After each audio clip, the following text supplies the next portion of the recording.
Reaching the age of adolescence, secondary sexual characters, role of hormones, sex of baby, and reproductive phase of life in humans.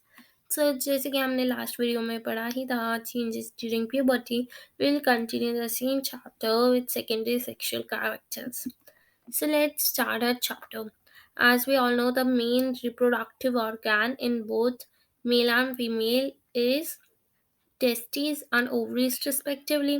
तो जो testis होता है वो gametes produce करता है जो कि स्पर्म, एंड ओवरीज जो गैमेट प्रोड्यूस करता है उसे हम ओवा कहते हैं। ओवा इज बेसिकली द एग। ना गर्ल्स में जब प्यूबर्टी आती है तो फिर ब्रेस्ट स्टार्ट हो जाते हैं डेवलप होना, एंड जब बॉयज में होता है तो फिर फेशियल हेयर स्टार्ट हो जाते हैं जैसे कि मस्टाच एंड बर्ड, है ना, लाइक दाढ़ी आनी स्टार्ट हो जाती है। So as these features helps to distinguish, मतलब हम इनसे पहचान सकते हैं ना कि जिसकी दाढ़ी है वो लड़की तो नहीं होगी, लड़का ही होगा। और जिसकी मीन्स ये सब सेक्सुअल कैरेक्टर्स हैं। These features help us to distinguish the male from the female, as they are called the secondary sexual characters. Now, boys also develop hair on their chest, and in both boys and girls, hair grows under the arms that we call armpit and in the region above the thighs, or you can say the pubic region. Now, do you know what initiates changes at puberty? खुद तो puberty के changes नहीं होते ना, कौन initiate करता है इन्हें? So let's study about hormones, which are mainly responsible for these. Now, what are hormones?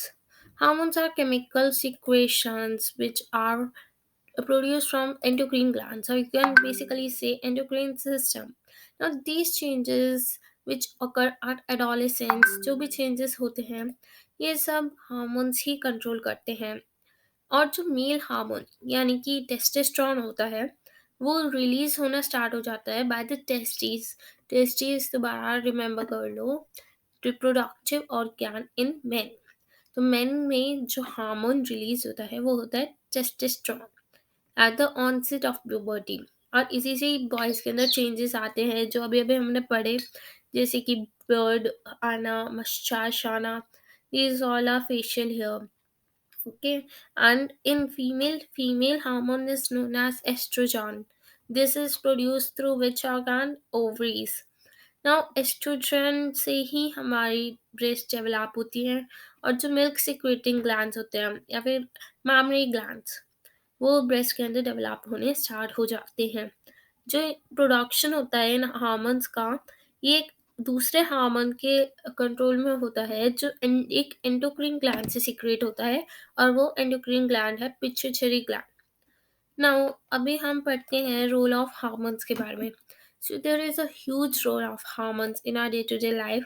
जो एंडोक्रिन ग्लैंड्स होते हैं वो हार्मोन्स रिलीज करते हैं, वो सीधे ब्लड स्ट्रीम में रिलीज करते हैं to reach to a particular body part, जिसे हम टारगेट साइट भी कहते हैं।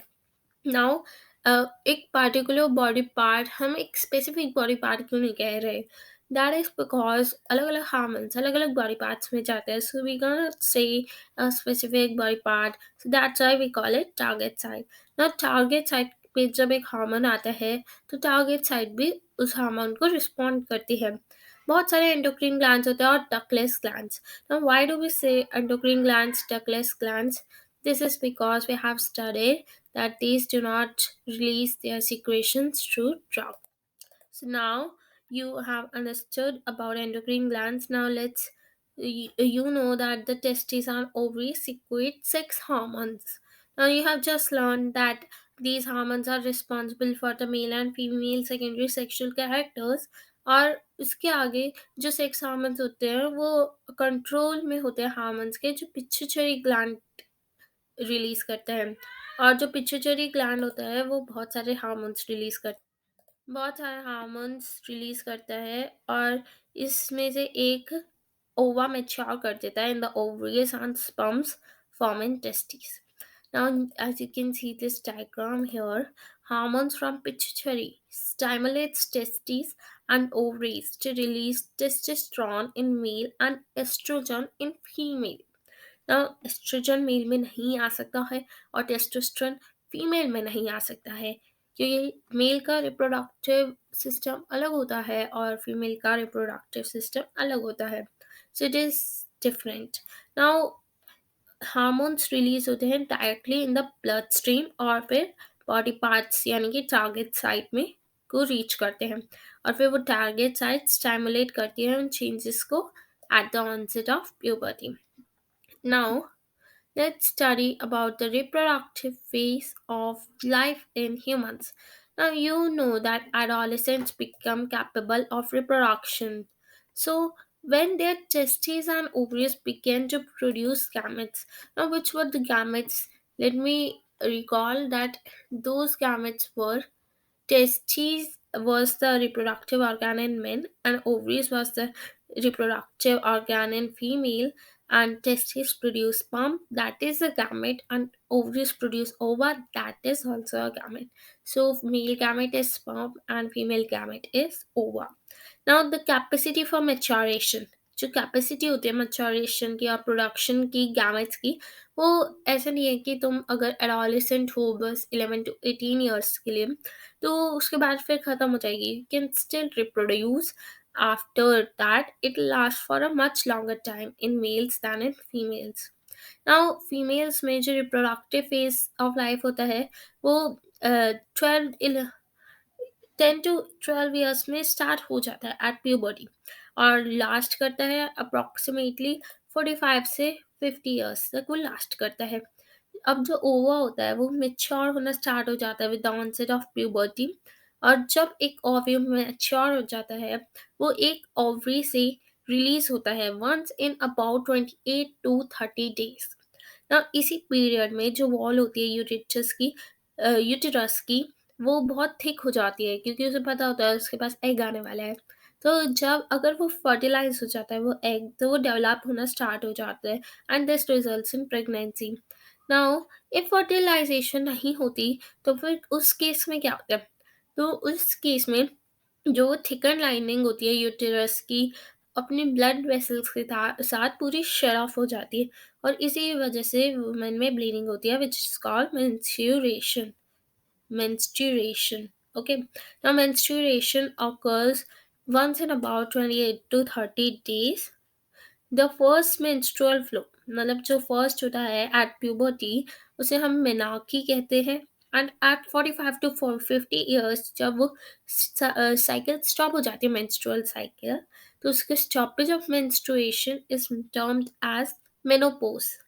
इनिशियली जो मेंस्ट्रुअल साइकिल होती है वो इरेगुलर हो सकती है, means it takes some time to become regular. Now do you know that menstrual cycle is also controlled by hormones.